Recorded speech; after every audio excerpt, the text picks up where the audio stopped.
آگے مسئلہ یہ ہے کہ اگر اس وقت میں وضو سے پہلے وہ چیز پائی گئی ہے جس کے سبب یہ معذور ہوا تھا، وضو سے پہلے وہ چیز پائی گئی، بات سمجھ آ گئی کہ نہیں آئی؟ اور وضو کے بعد بھی وقت میں پائی گئی، وضو سے پہلے بھی وہ چیز پائی گئی اور وضو کے بعد بھی وقت میں وہ چیز پائی گئی، یا وضو کے اندر پائی گئی ہے وضو کے بعد اس وقت میں نہیں پائی گئی، تو پھر بعد والے وقت میں پائی گئی ہے تو پھر اس کے لیے حکم یہ ہے کہ وقت ختم ہونے پر وضو جاتا رہے گا، وقت ختم ہونے پر وضو جاتا رہے گا اگرچہ وہ حدث نہ پایا گیا ہو۔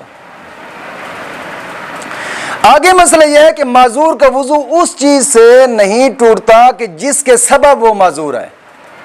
اس چیز سے اس کا وضو نہیں ٹوٹتا، بس اگر اس کے علاوہ کوئی اور چیز پائی گئی تو معذور کا وضو ٹوٹ جائے گا۔